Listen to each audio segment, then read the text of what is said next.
So, you're attending a Riftbound release event at your local game store and you don't know what to expect. You already may be an expert at Riftbound who knows the entire rulebook from front to back. Or you may be a beginner who's never even heard of Riftbound before. So let's start with the basics. Riftbound is a brand new trading card game being developed by Riot Games that covers the characters and lore from a fairly well-known game called League of Legends. And for those who aren't even interested in League of Legends, Riftbound brings exciting new gameplay, beautiful artwork, and intricate deck building for TCG players. With the release of Riftbound and its first set, Origins, only a few days away, no better way to celebrate Halloween weekend than slinging some cards. Game stores are gearing up and preparing to host players for Riftbound Release Event. Each participating player will receive one of 3 pre-constructed Riftbound champion decks at random, and there will be ways to upgrade these decks so everyone can have a different experience while learning the game while maintaining an even playing field. Players will be battling in the Rift with one of these 3 League of Legends champions, Jinx, Lee Sin, or Viktor. Each of these decks in Legends has a very different playstyle, which we'll get into a little bit later in the video. Along with your deck, you should also be receiving a number of Riftbound Origins booster packs that you'll be able to use to upgrade your deck and to get a feel for the rest of the cards within the set. Each Precon deck comes with a booster pack inside of it already, along with a couple surprise promos. Also, as a side note, some stores might be running their events a little bit differently than others, so the amount of additional packs may vary, etc, etc. Each of the playable legends with these decks covers 2 of the 6 colors or domains in Riftbound, covering the whole suite of card identities within Origins. So now, you have a Riftbound deck, you have an additional pack, and maybe more. What's next? When upgrading your Precon, all normal restrictions for deck building still apply. You can have up to 3 copies of a card within your deck, and each card in your deck must match one of the domains of your legend. So with Jinx, for example, if you want to add any of the additional cards that you've opened up to your Precon, they will need to have the Chaos or the Fury domains in order to play them.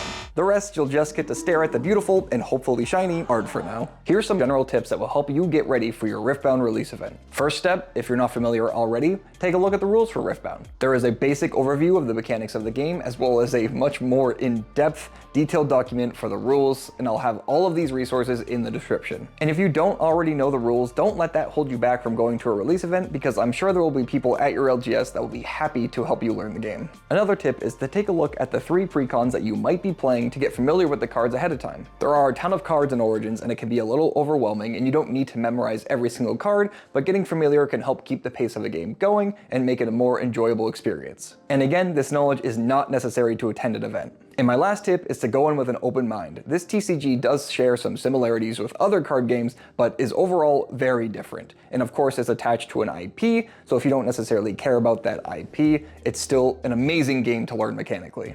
Now that you have a solid idea on how these Riftbound release events work, let's take a look at the 3 legends and decks that you might be playing. Let's start off with Jinx. Jinx is all about aggressive gameplay and discarding cards. You'll find that the Chaos and Fury domains are extremely fitting for Jinx, as you're blowing up your opponent's units and taking quick control of battlefields early on for a swift victory. This deck thrives on and rewards you for discarding, creating cheaper play costs, explosive power, and more. Jinx succeeds in creating momentum early in the game, putting the pressure on your opponents to find answers quickly. When looking to upgrade this deck, keep an eye out for low-cost damaging spells like Hex Tech Ray and of course Super Mega Death Rocket, as well as cards that synergize with the discard game plan, such as Scrapyard Champion and Invert Timelines. The cards that I'd look to replace first in Jinx are Blazing Scorcher and Fight or Flight. Next up is Viktor.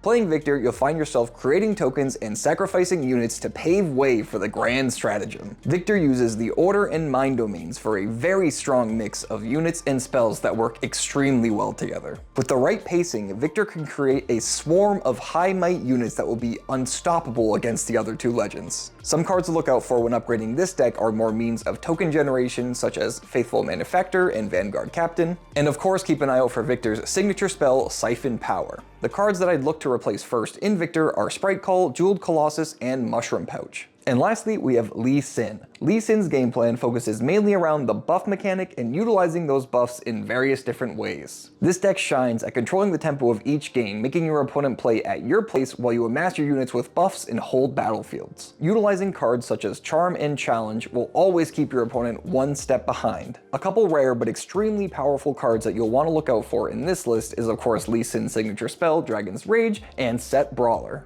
Overt Operation is also a really nice add to this list, as well as Kinko Monk and On Guard. The cards that I'd look to replace first in this list are First Mate and Mountain Drake. And a couple final notes on upgrading your deck. Adding additional cards that are already 1s or 2ofs in each list that you enjoy playing is a really good idea. And overall, this is all for fun. If you find a card that's on one of the domains as your legend and it might not synergize best with the list or the character, but you think it's going to be fun to play, then play it. There's nothing wrong with experimenting and going a little crazy at events like this. Everyone is going to be there to have fun with the game and learn. So to highlight, keep an eye out for cards that synergize well with your legend's abilities, add cards that are already in the list but are 1s or 2ofs, and have fun. So now you've played at a Riftbound release event, you're hooked just like the rest of us, and you want to play more. What do you do now? Well, keep an eye out because your local game store will be hosting weekly and monthly events such as the Nexus Nights and Summoner Skirmishes, and I'll have the details for those events in the article in the description below. But that is going to do it for this video. Thank you all so much for watching, and I hope I was able to give you the information you need to make your Riftbound release experience as enjoyable as possible. I'm certainly looking forward to attending mine, and if you have any more questions or any discussions about Riftbound topics,